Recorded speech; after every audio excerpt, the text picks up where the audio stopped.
everyone, welcome back to my channel and I am here with the biggest breaking news for all CBSE students। अभी CBSE की website पर आया है कि उन्होंने जो अपना सिलेबस है उसको 30% रिड्यूस कर दिया है due to this current situation. तो मैं यहाँ आपको इस वीडियो में रिवाइज सिलेबस बताऊंगी for all students from class 9 to class 12। So you have to watch this video completely. आप जो भी क्लास में हो ये वीडियो अगर आप पूरा देखोगे तो आपको सिलेबस में बता दूंगी कि कौन से चैप्टर्स उन्होंने हटा दिए हैं। बहुत से ऐसे चैप्टर्स हैं जिनको इंटरनल असेसमेंट में डाल दिया गया है, कंप्लीटली डिलीट नहीं किया गया है, तो वो चैप्टर्स के बारे में भी बताऊंगी। And I will tell you कि कौन से चैप्टर्स है जिनको वो पूछ रहे हैं और उनका कितना वेटेज है आपकी एग्जाम के लिए। तो सबसे पहले मैं स्टार्ट करूंगी क्लास 12 से। जो अभी इस वक्त क्लास 12th में है उनके लिए कौन से चैप्टर्स रिड्यूस किए हैं और जो चैप्टर्स बचे हैं उनकी क्या वेटेज है। So I am going to start with biology. मैं स्टार्ट करूंगी यहाँ पे बायोलॉजी से। जो भी क्लास 12th में है इस वक्त विथ बायोलॉजी ग्रुप तो वो ये पूरा वीडियो देखे अभी। ओके गाइस, तो मैं यहाँ पे एक फोटो यानी कि स्क्रीनशॉट भी लगा दूंगी आप लोग के रेफरेंस के लिए। तो यहाँ पे मैंने आपकी नई मार्किंग स्कीम लिख ली है। जो आपका रिप्रोडक्शन है वो 14 मार्क्स का हो गया है, genetics evolution 18 marks, biology and human welfare 14 marks, biotechnology 12 marks and ecology 12 marks. ठीक है, अब ये जो यूनिट्स है इसमें से मैं आपको चैप्टर बता देती हूँ कि कौन कौन से चैप्टर आपके आने वाले हैं 12th के बोर्ड एग्जाम में। तो चैप्टर नंबर 2, चैप्टर 3, 4, 5, 6, 8, 10, 11, 12, 13, 15 आप इसे आपकी बुक के अंदर टिक कर लीजिए। तो अब मैं बताती हूँ, आपको पता चल गया कि कौन से चैप्टर्स यानी कि डिलीट हो चुके हैं या कट हो चुके हैं या फिर वो चैप्टर आपके आएंगे इंटरनल असेसमेंट में। तो chapter number 1, chapter number 7, chapter number 9, chapter 14 और चैप्टर 16। ठीक है, तो यहाँ पे 1, 2, 3, 4, 5 चैप्टर सीबीएसई ने क्लास 12th में से हटाकर उनको इंटरनल असेसमेंट में डाल दिया है। तो आपको सीधे ये 5 चैप्टर्स कट हो चुके हैं एग्जाम के लिए। ठीक है, तो ये है आपका नया सिलेबस जो ऑलमोस्ट 30% जितना इन लोग ने रिड्यूस कर दिया है due to this current situation. तो अब मैंने यहाँ पे जो चैप्टर्स लिखे हैं वो आपकी बुक में मार्क कर दीजिए। आपको इतने ही चैप्टर्स इस वक्त प्रिपेयर करने हैं, बट इनको बहुत ही थरोली प्रिपेयर करने हैं।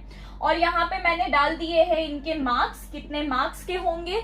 जो आपका एनुअल असेसमेंट है 70 मार्क्स का होगा, ये तो जैसे हर बार होता है। और ये है आपके डिलीटेड चैप्टर्स, आप इन्हें एनसीईआरटी में से देख सकते हैं। जैसे इकोलॉजी में से इन्होंने काफी 2 चैप्टर्स को डिलीट कर दिया है। फर्स्ट चैप्टर आपका रिप्रोडक्शन वाला, रिप्रोडक्शन इन ऑर्गेनिजम्स जो है वो भी डिलीट हो चुका है। तो ये हमने देखा क्लास 12th की बायोलॉजी का। अब मैं आपको बता दूं क्लास 11th का क्या सिलेबस चेंज हुआ है बायो का। तो अब क्लास 11th का आप लोग देख लीजिए। तो ये आप देख सकते हैं क्लास 11th का सिलेबस है। 11th में आपके यूनिट्स है जिनका मैंने यहाँ पे वेटेज लिख दिया है। Diversity 15 marks, structural organisation in plants and animals 8 marks, cell 15 marks, cell का structure and function, plant physiology 15 marks, human physiology 17 marks which makes a total 70 marks. ठीक है, अब जो जो चैप्टर इंक्लूडेड है आपके उसमें सिलेबस में उनके मैंने यहाँ पे नंबर्स लिख दिए हैं। चैप्टर 1, 2, 3, 4, 5, 7, 8, 9, 10, 13, 14, 15, 17, 18, 19, 20, 21, 22 चैप्टर्स आपके टोटल है। अब जो चैप्टर्स हट चुके हैं, डिलीट हो चुके हैं या जो इंटरनल असेसमेंट में जा चुके हैं वो चैप्टर्स है 6, 11, 12 और 16। यानी कि क्लास 11th में से 4 चैप्टर्स को हटा दिया गया है और इनको डाल दिया गया है इंटरनल असेसमेंट, या हम बोल सकते हैं ये चैप्टर्स को डिलीट कर दिया गया है। जिसमें एक बहुत बड़ा चैप्टर इन्होंने हटाया है वो है एनाटॉमी इन फ्लावरिंग प्लांट्स और मिनरल न्यूट्रिशन। ठीक है, डाइजेशन ह्यूमन फिजियोलॉजी में से हटा दिया गया है। ओके, तो plant physiology, human physiology, anatomy of flowering plants, ठीक है, इनमें से चैप्टर्स को रिमूव कर दिया गया है। ये मैं आपको जो भी डेटा दे रही हूँ ये सिर्फ थियोरी पेपर के लिए है। प्रैक्टिकल में क्या क्या चेंजेस आए हैं उसके लिए मैं एक अलग वीडियो बना रही हूँ, तो आप वो वीडियो भी जरूर देखिए, तो आपको पता चलेगा कि प्रैक्टिकल के सिलेबस में क्या क्या चेंजेस आए हैं। Okay, so this were the changes for class 11th। Now we are moving to class 10th। We are going to see कि क्लास 10th में क्या क्या चेंजेस आए हैं साइंस के अंदर। ओके, तो अब मैं बात करूंगी आपसे क्लास 10th के साइंस के सिलेबस के रिगार्डिंग। तो आपका जो फर्स्ट यूनिट है पूरा केमिस्ट्री केमिकल सब्सटेंसेस, जिसके अंदर जो यूनिट है आपका 26 मार्क्स का, उसके अंदर chemical reaction, acid base, metal non metal, carbon और पीरियोडिक क्लासिफिकेशन। यानी कि केमिस्ट्री के सिलेबस में कोई चेंज नहीं है, केमिस्ट्री का पूरा सिलेबस एज इट इज आ रहा है। सो केमिस्ट्री कंप्लीट आ रहा है। दूसरा यूनिट है हमारा वर्ल्ड ऑफ लिविंग, यानी कि बायोलॉजी। बायोलॉजी आ रहा है 23 मार्क्स का। यहाँ पे हुआ है बहुत बड़ा चेंज, और ये है कि बायोलॉजी में आपका चैप्टर आ रहा है life process, reproduction and heredity. इसका मतलब ये हुआ कि आपका कंट्रोल एंड कोऑर्डिनेशन चैप्टर हट चुका है। कौन सा चैप्टर आपका रिमूव हो चुका है? कंट्रोल एंड कोऑर्डिनेशन, जो कि एक बहुत ही इंपॉर्टेंट और बड़ा चैप्टर था, बहुत ज्यादा वेटेज वाला चैप्टर था, वो चैप्टर अब हट चुका है। ओके, अब जो इकोलॉजी वाले चैप्टर्स है उसकी मैं अभी यहाँ पे आगे बात करूंगी। तो मेन आपका जो वर्ल्ड ऑफ लिविंग है उसमें से कौन सा चैप्टर हट चुका है? वो है कंट्रोल एंड कोऑर्डिनेशन। आपका लाइफ प्रोसेस, रिप्रोडक्शन और हेरिडिटी एज इट इज आ रहा है। ओके, नाउ जो आपका थर्ड यूनिट है फिजिक्स का, नेचुरल फिनोमिना, उसके अंदर लाइट है, यानी कि लाइट से रिलेटेड रिफ्लेक्शन, रिफ्रैक्शन, वो सब कुछ आपको आ रहा है एज इट इज। और ये वाला जो आपका चैप्टर है उसका वेटेज है 12 मार्क्स का आ रहा है ये। उसके बाद आपका फोर्थ यूनिट है हाउ थिंग्स वर्क। इसके अंदर भी आपके दोनों चैप्टर्स एज इट इज है, electricity as well as magnetism, जो 14 मार्क्स के आ रहे हैं। फिर आता है आपका last unit natural resources. Again इस यूनिट के अंदर चेंज है। इस यूनिट के अंदर सिर्फ आवर एनवायरमेंट चैप्टर आ रहा है, ओनली आवर एनवायरमेंट। यानी कि एक चैप्टर है natural resource and management of natural resource.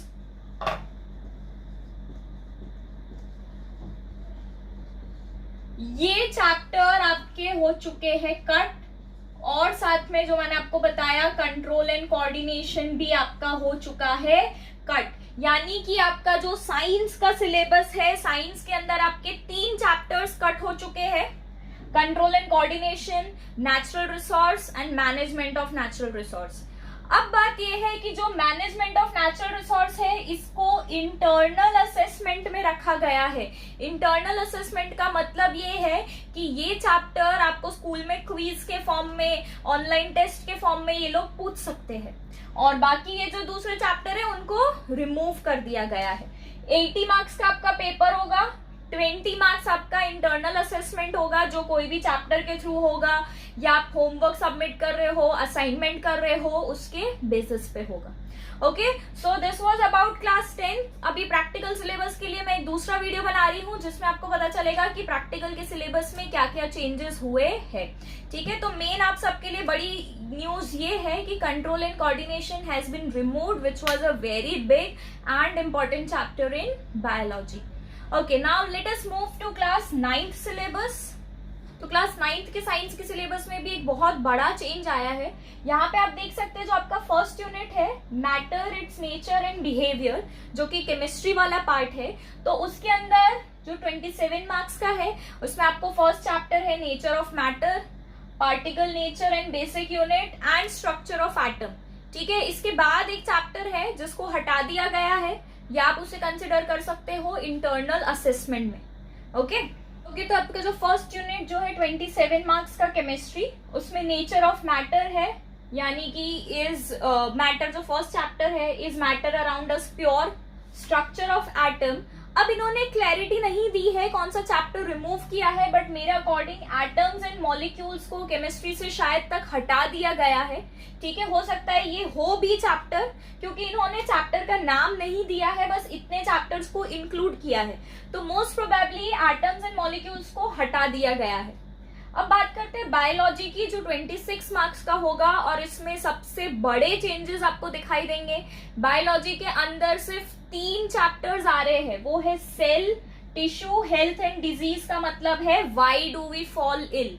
इसका मतलब ये हुआ कि जो बायो का सबसे ज्यादा डिफिकल्ट या सबसे लेंदी चैप्टर था, डाइवर्सिटी इन लिविंग ऑर्गेनिजम्स, उसको सिलेबस से हटा दिया गया है। एक और चैप्टर था इम्प्रूवमेंट इन क्रॉप प्रोडक्शन, उसको भी हटा दिया गया है, और नेचुरल रिसोर्सेज, इसको भी हटा दिया गया है। यानी कि बायो से total 3 chapters are removed and which were big chapters, diversity, improvement in crop production and natural resources. तो ये 3 चैप्टर्स बहुत बड़े हैं जिनको बायो से हटा दिया गया है। फिर बात करते हैं फिजिक्स की, जो 27 मार्क्स का है, और फिजिक्स के अंदर चैप्टर्स एज इट इज है motion, gravitation, force and laws of motion, work, energy and power. तो फिजिक्स में यहाँ पे जो बड़ा चेंज आपको देखने मिल रहा है तो ये है कि फिजिक्स में एक चैप्टर है साउंड, जिसको हटा दिया गया है आपके सिलेबस में से। यानी कि बायोलॉजी में 3 चैप्टर्स हटा दिए गए हैं, फिजिक्स का एक चैप्टर है साउंड जिसको हटा दिया गया है, एंड केमिस्ट्री के अंदर most probably atoms and molecules को हटाया गया है। इस चीज की अभी तक क्लैरिटी नहीं है, बाकी सारे chapters are confirm that they are removed from your syllabus. Practicals के अंदर क्या क्या चेंजेस आए हैं वो मैं आपको अपने नेक्स्ट वीडियो में बताऊंगी। तो इस वीडियो के अंदर मैंने आपको क्लास 12 से लेके क्लास 9th तक का सारा सिलेबस चेंजेस बता दिया। अगर आपको ये वीडियो पसंद आता है then please like this video and subscribe to my channel. Thanks for watching guys and all the best students.